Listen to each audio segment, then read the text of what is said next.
Hello, everyone. Good morning, good afternoon, depending on the region you have joined from. Thank you for joining us today for this webinar session on the topic AI Ops for DevOps. I am Rajalakshmi. I'll be walking you through this presentation. The topics that we'll be discussing today are about what is digital transformation, how it has impacted and led to the birth of DevOps itself, and what is DevOps, how I see DevOps as, how AI and ML techniques can help DevOps in their day-to-day activities, and some of the AI ops that could be used for decision making or corrective actions or forecasting, conversational chatbots. These are some areas in which AI can help DevOps. I will be giving some use cases on how it will be helpful, as well as show how Site 24/7 as a product can help DevOps in these areas. So let me start with a small history. So digital transformation is nothing new. It has been there from way back in 2005, 15 years now since this transformation started. And the various industries around us are in different stages of the transformation. You take any industry for that matter. It could be automobile, it could be banking, it could be finance, it could be retail, it could be IT itself. Everything has transformed, or I should say, the industries has been majorly disrupted because of digital transformation. And this pandemic time has only added more to it. So, to give you some examples, the schools have become online classes. Children no longer go to school, they attend from where they are at home. Conferences, lot of physical conferences have become virtual meetings. Gyms have all moved to fitness apps and shops to online grocery stores. All that you need at the end of the day is a high speed internet connection and a mobile phone in your hand. You can do anything and everything from where you are at your home, at your convenience. So that is how this digital has disrupted every industry, and that is how industries are also moving and adopting to cloud technologies. So that being the case, how has this digital transformation impacted the client server architecture, the IT itself? IT itself has been transformed. So this used to be a typical client server architecture before digital transformation. There used to be a web server, application server, and a database server component in which resides in one corner of your physical office, and you connect using your web client or your browsers through internet. Simple client server architecture. But with digital taking over, with cloud technologies picking up, this is how it has transformed.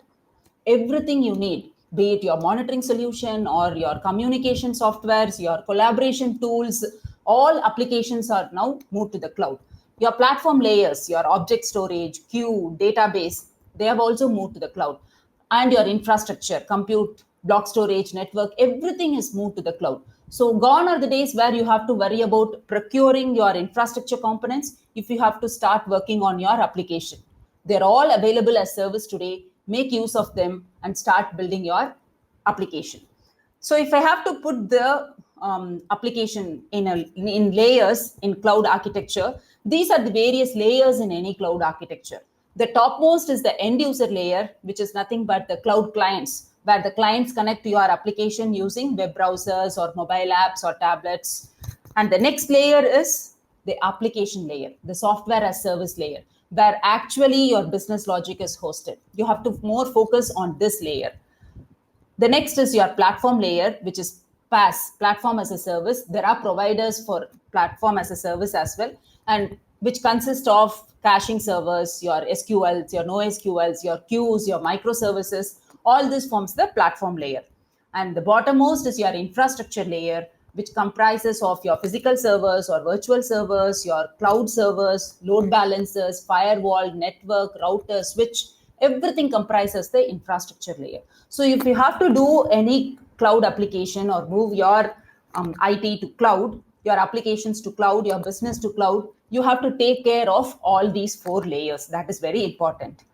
Now let me come to how I see DevOps as. Since DevOps is a phenomenon or a process or policy, is a culture, you can call it however you want, and people have different definitions for this DevOps itself. And I have a different way of depicting this DevOps. So there used to be the stream, and even today the stream is there. Developers who actually worry about just writing the code, compiling it, and bundling, see to that there are no errors in the code, bundling it as a build. That's all. With that, they think their role is over and they just pass it on to another person.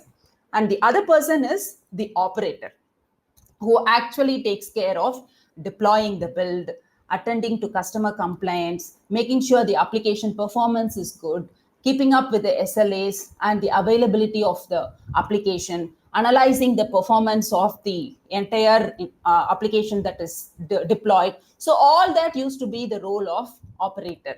But with cloud and digital taking over, we don't have time for these two roles to be different, because we want to do quick releases. That is when you will be able to win against your competition.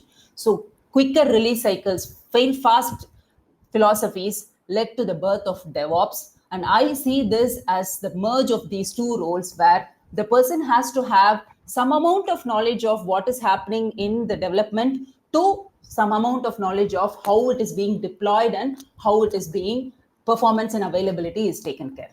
But as you see in the picture, this person is no, DevOps is not a superhuman to do all that by themselves. And if you have to say, I'm just merge these two slides, because DevOps person has to have a complete knowledge of what is happening in all these layers. That is when they will be able to take any action quickly if there is a problem, and make sure that their system is up and running all the time, and for which they will have to make use of monitoring tools. So that is the background of what I had to say for DevOps. So the next section is about what is AI, what is ML, what is DL. So artificial intelligence, machine learning, and deep learning. We hear a lot about these. And if you go search for it, this is the book, definition for artificial intelligence. Any technique which enables computers to mimic human behavior. So if you see, the word itself clearly says it is artificial intelligence. So the system or the engine is not capable of doing anything by themselves. Even the book definition says it only mimics human behavior. So it is, the AI techniques are only as good or as bad as the person who's programming it. So remember that, keep that in mind, because AI is not something that can come and solve every problem, or it can make things smarter. It only depends on the accuracy of the data that you feed into the system. You are going to feed in the system with garbage, you will only get garbage out. Garbage in will only get you garbage out. So it is important to feed the engine, to feed the system with accurate, precise data points. That is when AI can help in your day-to-day life. And machine learning is a subset of AI techniques which uses some statistical methods to analyze the data that we are collecting. We are processing, it's not simple data that we are processing. The machine or the engine is capable of processing petabytes of data. You have to apply some statistical methods and make some meaningful outcome out of the data that is being collected. That is done through machine learning algorithms. Deep learning. Deep learning is even more subset. It's a deeper analysis of what is happening. You have to feed the system with every pixel data that is available to you, that is possible to you. Today, the systems are capable of processing so much of data. So it is important for the tools that you are using to feed in the data that can handle multi-layer neural network for possibilities using deep learning. To give you an analysis for this machine learning and deep learning in simple terms, so if the system has the classification, as the feature extraction classification is fed to the system, and you give an input, based on what maybe the features that you have or the system has is nothing but 4 legs, 2 eyes, 2 ears, 1 tail, things like that, and it can find out it is a cat or not a cat. So that much what it can do based on the feature extraction data that the system has. But if the system is fed with even more deep points, like the color of the eyes, to the length of the whiskers, to the breadth of the earlobes, to the texture of the skin, you have to feed in all the data that is needed for it to be classified. Then the engine will be able to classify what breed of cat it is. So that is the power of deep learning. And when you transform this to your monitoring tools, it can do magic. So with that background of what is AI, what is ML, let's see how AI and ML could help DevOps, because that is our focus today.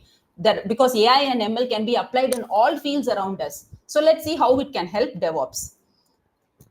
Promoting feedback. So as I said earlier, DevOps is about continuous feedback in all the stages, be it in development or in testing or in releasing during your build cycle. The entire loop has to be given continuous feedback. And people use tools to monitor all the layers. So then the AI can help in analyzing all the monitoring tool values for the performance analysis or the trend analysis, and that thus it will help in promoting feedback. AI helps in enabling communication, because communication is the vital thing, and people are happy with whatever tool they are using. They don't want to come and look in another place for how things are happening. They don't want to come and see another UI to see what is the alert that is happening.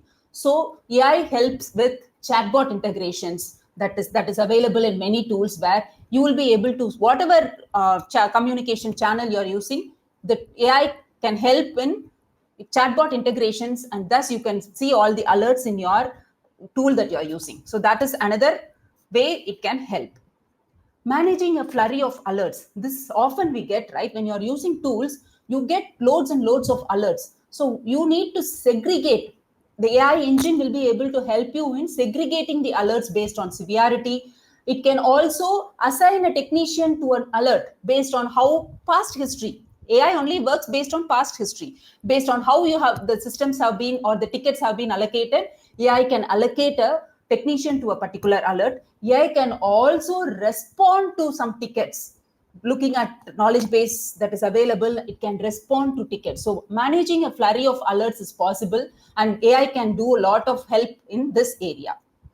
Data correlation across tools. As I said, we are using various tools. All these data that is available in the various tools have to be correlated to make some meaningful insight out of the metrics that are collected, and AI helps in that.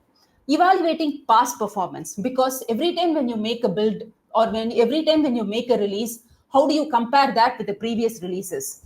Based on the historical data that you have, the tool must be able to compare the previous releases, say whether the new release that you're going to give is better performing or it is having poor performance. So the comparison is possible using AI. Correlating test results.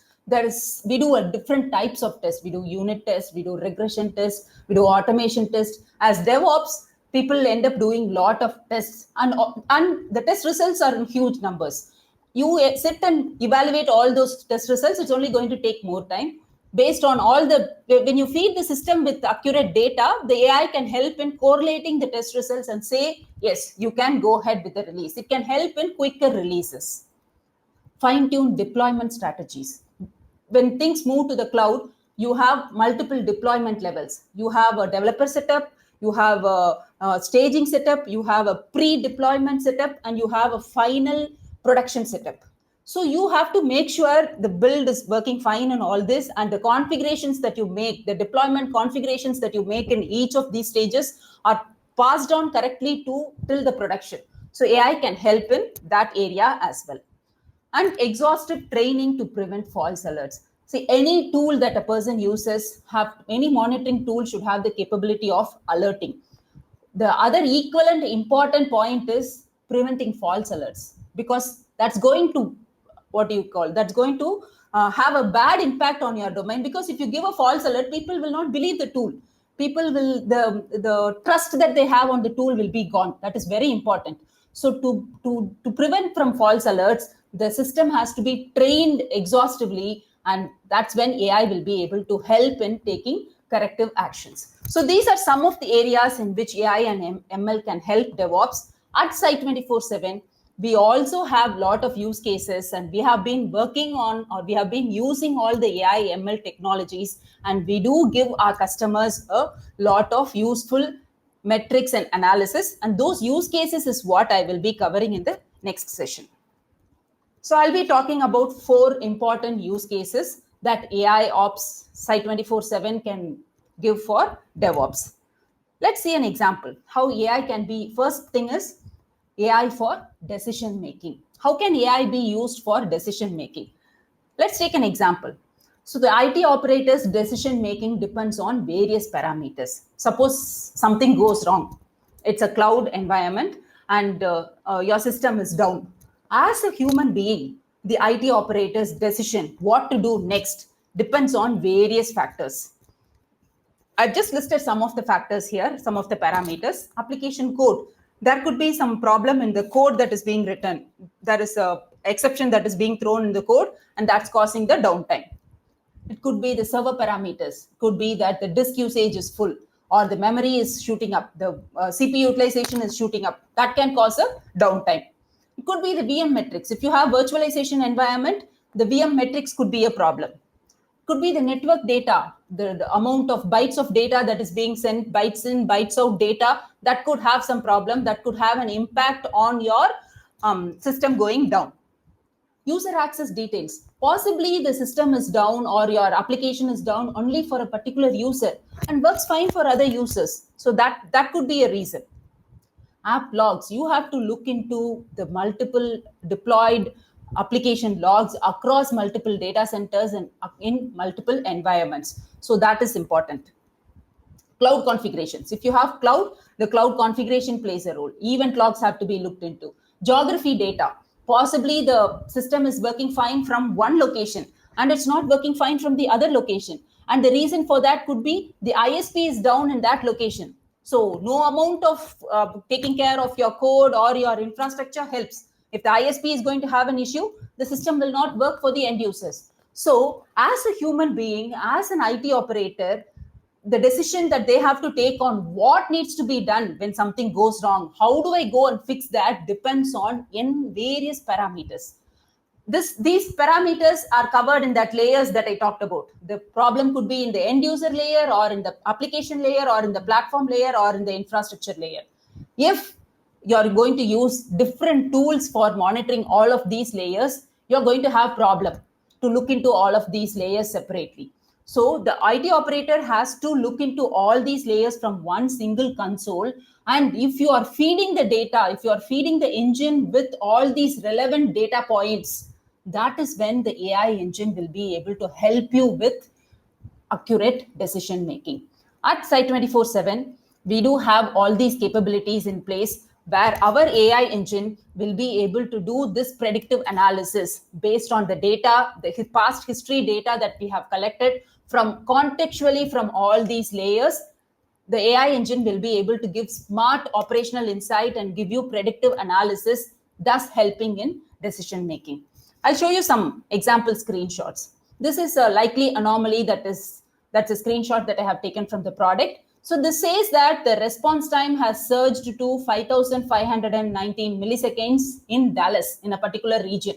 This has resulted in three times increase in response time. So it is not based on any user configuration. Keep that in mind. That's what is important with respect to AI. The user need not configure this. Based on the past previous data that has been collected, the baseline values have always been 1.8 seconds. Now it has suddenly shooted up to 5.5 seconds. This is an anomaly. So the engine will be able to capture that from particular location. It's not happening in all the locations. So you need to know the location details as well. So that is possible using Site 24/7. This is another example to say that it is not just with the response time and the end user layer. Suppose the problem is with the infrastructure layer. The server used swap memory has surged 847 MB. This has resulted in 4.2 times increased in used memory. That is again, it will be captured and shown, given to you as a report.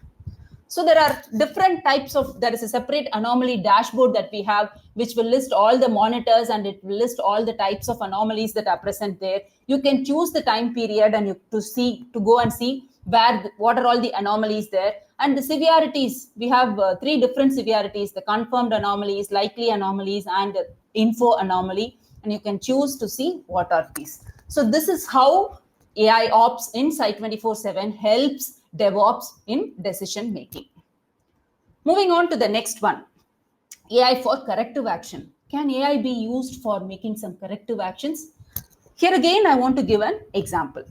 So as an IT, again, this all revolves around DevOps. So I've just taken IT operator itself as an example. So they see that the server performance is very slow. Okay, my infrastructure server is performing very slow. What do I do now? To go find out what the reason. What's the reason for the server performance to be slow? The reason is found to be the disk usage of that server is high. Okay, so disk usage is high. What has caused the disk usage to be high? The root cause is huge logs are piling up. Okay, now I have found out that huge logs are piling up in the system. What's the next action that I should be taking? I have to connect to the system, clear the logs, and restart the system, right? That's what the operator generally does. Now, there are two ways of doing this. One is you can log into the system, take remote control of that system, clear the logs, and restart. The other way of doing it is do all these actions that you're doing, taking the remote control of the system and clearing the logs, have to be done through the web console of the monitoring tool that you're using.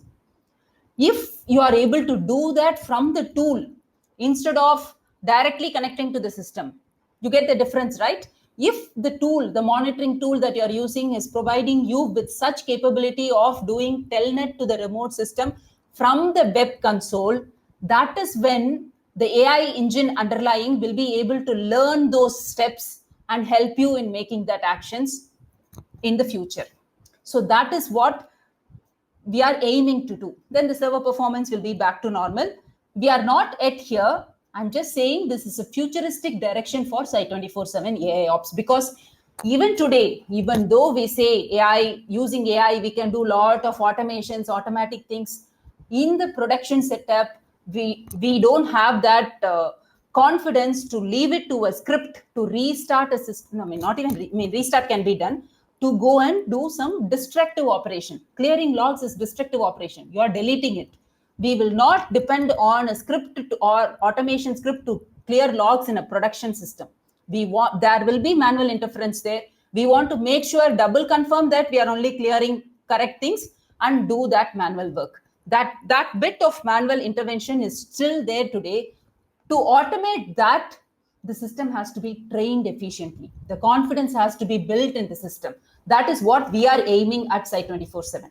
Today, the AI engine can learn, use all these user actions. We can train the data AI system with relevant data, take corrective action automatically, even before alerting the operator in the middle of the night. Today, we give alerts to the operators, but we are aiming to do all this corrective actions by itself.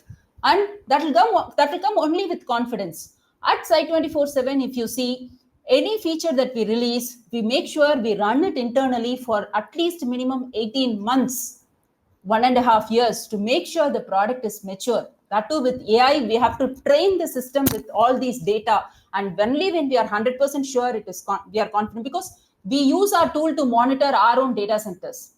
Zoho's data centers are being monitored by Site 24/7. So only when we do that confidently, we will be able to give it to our customers. We are proceeding in that direction, is what I have to say for corrective action.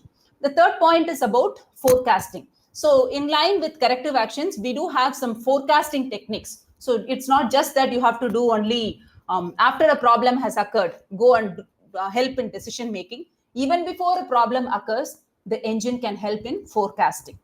So we have this forecasting capabilities in few of the monitors. One is server metrics disk utilization. So when the disk usage capacity, we will predict that after 7 days, what will be your disk usage. So that will be given as a dashboard, as well as will be alerted to you, so you can take predictive action, forecasting. And forecasting has been supported in a lot of our AWS monitors, where it will forecast for the next 7 days based on previous 15 days values. For the next 7 days, what will be the values will be forecasted for many metrics and many monitors. It's there only for server, disk, and EC2, AWS monitors. We are planning to include more forecasting in the future as well.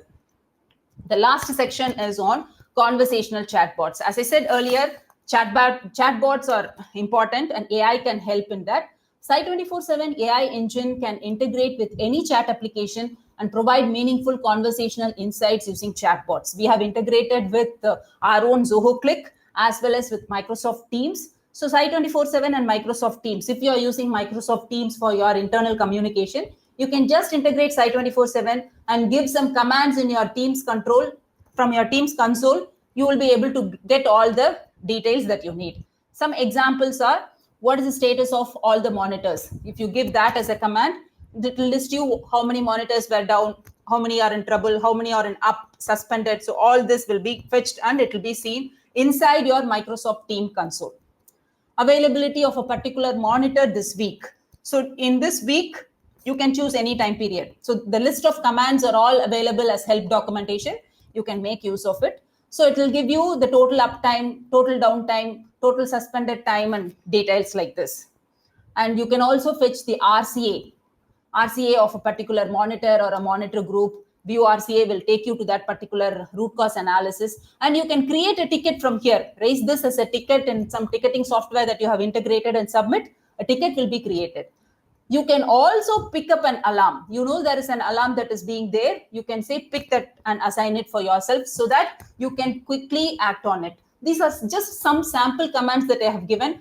There are lots of commands that is available in our help documentation. So those are the 4 areas that we already have. And the road ahead for AIOps is to give accurate anomalies. So anomaly detection for all the metrics that we have, for all the layers that we have is our goal. And we are also looking for reducing noise in alerts. Suppose a monitor group has 100 monitors. You should not be getting 100 down alerts. We are trying how we can reduce that and bring it to 1 alert. That is something which we are working. And we want to give more forecasting metrics and smarter automation so that lot of proactiveness is planned rather than being reactive. So with that, I come to the end of the session to give you an intro of what is Site 24/7. Site 24/7 is an all-in-one monitoring platform that lets you take care of all your monitoring needs from one single console. We do have from website monitoring to server monitoring, cloud monitoring, network, application performance monitoring, real user monitoring, log management, cloud cost analysis, and status IQ for transparent communication with your end customers. For all the layers that we talked about, it's an end-to-end monitoring on top of which you have alerting, reporting, and AI capabilities. We just saw the AI capabilities in detail in this session. We are hosted on Zoho's data center. We have data centers across the globe, 10 different data centers and in 5 different locations. In each location, it is a primary and a secondary data center. We have one in US, one in Europe, one in India, one in China, one in Australia, so that you can be sure that your data resides within the geographical boundary of your region. You can choose whichever data center you want. Being a cloud provider, we take privacy, security, and compliance very seriously. And we have all these certifications that are needed. And we do undergo audit every year so that we take care of privacy and security very seriously. So the key takeaways from this session is about DevOps. What is DevOps and what are their monitoring needs? How AI could help DevOps in their day-to-day activities. And Site 24/7 AIOps is a powerful, agile, cost-effective tool that can help DevOps make their day-to-day life very easy. Thank you for your time.